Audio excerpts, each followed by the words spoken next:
Good afternoon and welcome to a More Than Meets the Eye video. I'm going to be talking to you today about bag number 4 from the Lego Assembly Square. Yeah, I know, we started bags number 1 and bags 2 and bags 3 earlier in December, late November, and it's been a while.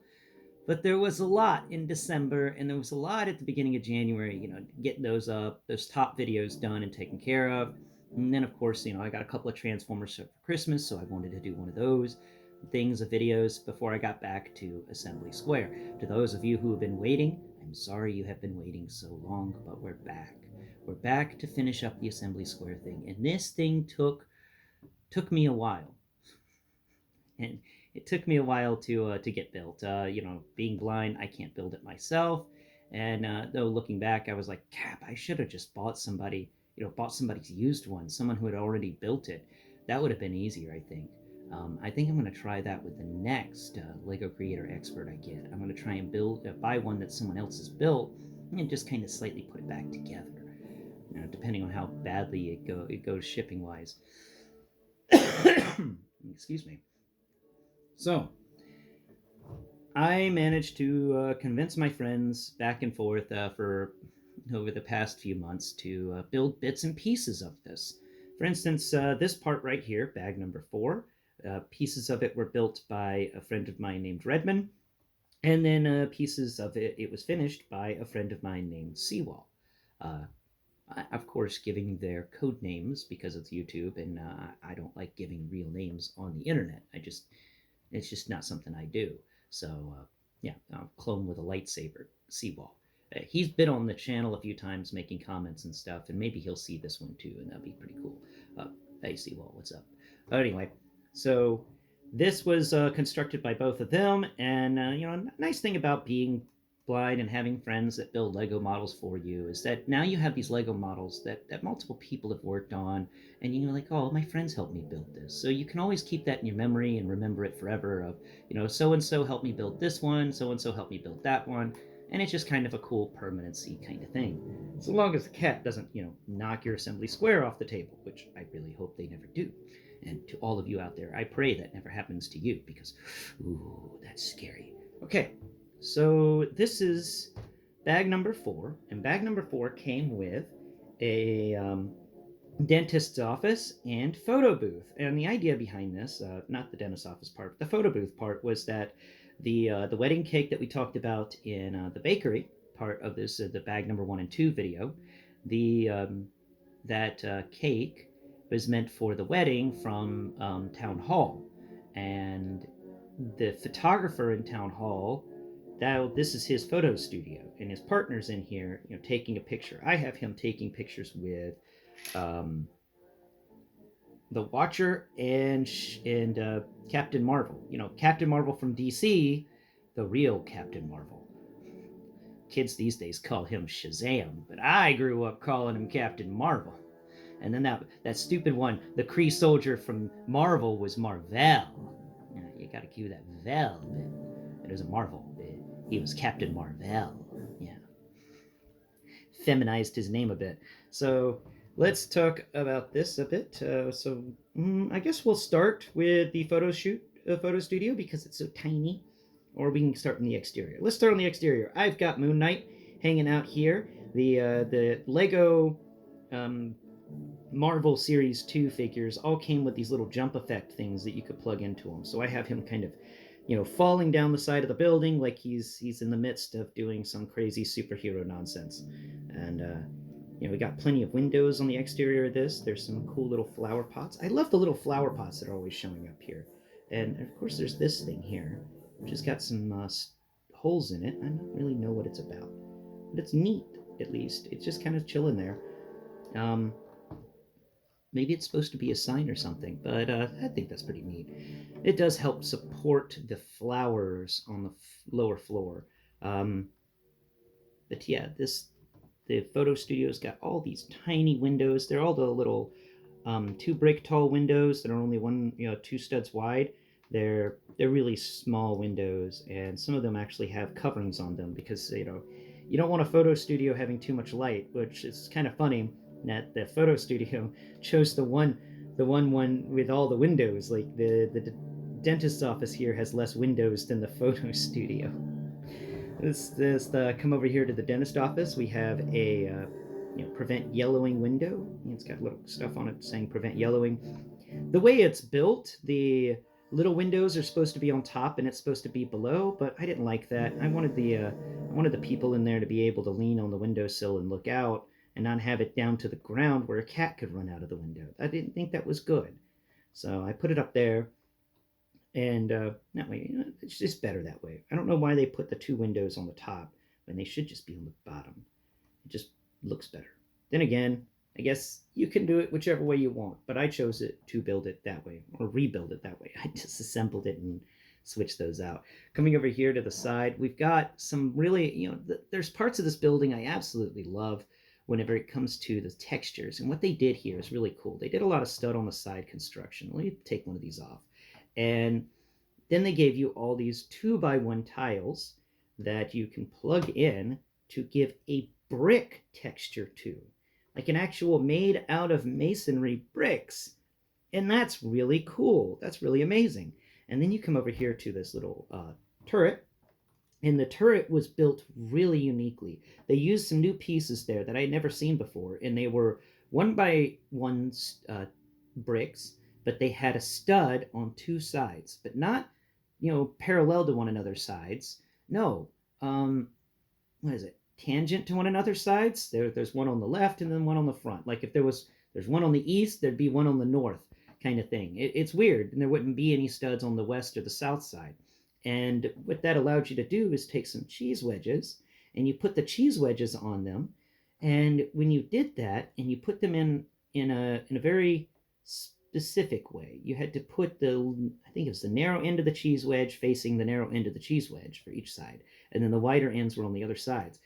And when you did that, you could plug this tower of cheese wedges into this between these windows, and it made a rounded aspect to this. And not only a rounded aspect, but each of those individual cheese wedges gives us that brick texture. And I want to say that the guy who came up with this type of build right there, good job, man. Good job, Lego engineer. That was cool. That is clever. I like that. It's fun for the fingers. As a blind person, I love feeling this. This is all brick textured. There's some studs down here which I'm gonna play with one day, trying to make something out of. Maybe make it look a little cooler down here because of there just seems to be some empty studdage going on. But the nice thing is they're hollow studs, so you can do things like we're going to take, and this is one of the reasons I decided Assembly Square was going to be the Marvel building. Now let's see, we've got you took a flower with you. You're not supposed to take a flower with you, Moon Knight. Put a flower back on this little flower bed. I never figure out how they're supposed to water these flowers, but there's these little flower beds outside of some of these windows. And you got this weird piece here, which I'm still curious about. I didn't really build it, so I don't know what this is supposed to represent, but it's pretty neat. Anyway, so we've got the Moon Knight here. We've got him on his little jump effect doohickey, and let's go ahead and spin that jump effect around so that the horn is facing backwards, because we don't want him to have any problems here. So let's go ahead and find that little piece right down there. There it is. And nuts. Okay, let's do it with just the horn. I'm calling these horns because I don't know what else to really call it. There it goes. It plugs right into that little spot. And then we can take him and we can put him right there. And I think this is so much better than the way they do it with the Technic bars and stuff for the superheroes. These little horns are so much easier to put in. They are a little difficult to attach completely. They try to be a little annoying, but if you can get it right, come on, there it goes. There we are. Now you can have him like leaping out of a window or something. I just think that's fun. I like it. Now, there is, on the interior of this turret, there's nothing. They didn't put anything in the interior of the turret right there, which I have to say is a bit of a sad thing. It would have been cooler to have something like that. And, oh, the magazines fell over. Let me put those back. He's got magazines in here I forgot about. So they fell over whenever I tilted it. Let's put these two back. There we go. Magazines put away. There's magazines and a pamphlet. Okay. So that is kind of the exterior. If we rotate it around to this side, we've got the side of the dentist's office that would be up against another building. So there's just brickwork here. There's nothing, no textures on the sides or anything like that. It's just smooth. Then we spin it around to the back, and we have the little stairs that go up from the dentist's office up to the next story, story number 3, and then the little excuse me, and then the little landing for the stairs that come up from floor number 1 to floor 2, and there's 2 doors here, and each open inwards. Pretty nice. The way they do these stairs is kind of interesting. They used a normal stair piece, but I don't like this handlebar. I think the handlebar is just a little too low to the stair. It needs to be up just a smidge taller to really work well as a handlebar for the stairs. Now coming over here to the back of the photo booth, and we've got more of these little bitty windows. They're all over the place. These windows are just everywhere. Those poor photographers. It's probably the cheapest place they could get because it had all the windows and none of them open. Now let's yeah, that's about everything for the exterior. I'll spin it around one more time to show you the side that will be. This won't be actually facing a building in the modular building stuff. This will be facing a building inside of the module. So because there's 2 separate buildings in this, and there's a little alleyway that separates them. So this is going to be facing that. And we'll get to those buildings later. And now let's talk about the interior. I've talked enough about the exterior. I think the exterior is excellent on this. The interior is also a lot of fun. We'll start with the Photoshop again. And let me go ahead and take out these 2 pieces. This tile, nuts, I dropped it. Okay, where did it go? Where did it go? Good, where did that tile go? Oh, it's going to pop up whenever I tilt it. No, it didn't pop up when I tilted it. I don't know where it went. It just fell out, and it's gone to the ether. It'll show back up one of these days. Let's set that little piece. So we got this little magazine tile. I don't know what's on it, but it's supposedly a magazine, so that's pretty cool. Now I'm going to raise this up, put my hand under it so I don't accidentally break things. Okay, so here at the bottom we have this really amazing camera that's its own little build. We got a little camera guide there. On the walls around, you got a couple of pictures. He's got a picture hanging up on the wall. They did that in the detective's office, and that was really good. I like it when they hang pictures on the walls. And he's got something behind him too. I think that's just a stick or something. Oh, that's some more lighting effects in there on the sides. And then of course we've got Captain Marvel, and then the Watcher on taking a picture there. Let's see if we can spin it around and you can get a better look in there. There's a they did a really unique build with these rounded bricks and then some tiles and some slopes to make what a screen backdrop like you would find. There's even a little handle over there that you would find at a photo booth or a photo studio. You know, they would pull down the little backdrops. Do you want to take a picture in front of this castle? Do you want to take a picture in front of this field? Do you want to take a picture in front of this rainbow pooping unicorn? You know, things like that. That's usually what they would do. Maybe not the rainbow pooping unicorn, but you know, we can all hope, right? So there's that's just about it for the studio here. The photo studio is very small. It doesn't have really much going on. Just one thing, and I just knocked the Watcher over. Now let's come over here to the dentist office. I have taken my Outriders and turned them into dentists. Yes, the Outriders are the dentists in my Lego city, and if that's terrifying you, well, let me know. You know, dentists are terrifying, so of course they'd be Outriders. I've got the 4-armed Outrider, or the 6-armed Outrider, about to inject pain meds into the dentist minifigure that came with this set. You know, before they take over, they've got to, of course, you know, knock out the dentist and give him some dental surgery of their own. I've got the lead Outrider behind the counter, and if you're wondering, you know, why are Outriders needed for a dentist clinic? Well, there's She-Hulk with a sore tooth sitting at the waiting chair, and you know, you're going to need something stronger than just a normal human to handle She-Hulk with a sore tooth. So that's my little story going on in the dentist's office. I did have the dentist just sitting there, with a needle in his hand, and he was getting himself prepared to deal with She-Hulk. But then I thought about it and went, I think the Outriders being dentists makes more sense. I love it. I love Lego because it allows you to make those creative things you can just do some fun stuff with. But the finishing this all up, the coolest part of this set, and at least in this one, is this really fun dentist chair that I got to get into. There it is. The back moves up and down. There's this little table that rotates. You got this little light fixture that shines on him, and then there was a telephone thing or something on the counter here, which I went ahead and put on the floor because I thought it is a telephone. They got like the telephone receiver and stuff, but Mr. Knight came with Finn, the fish. And so I thought about Finding Nemo, and I was like, wait, a dentist office needs a fish tank. So, booyah, there be a fish tank for this dentist office. It's Finn the fish from the Moon Knight series. So let's go ahead and put this magazine back so I don't lose it. And let's go ahead and set this all back up. And the magazine just fell out again. I wish that magazine stayed in there better.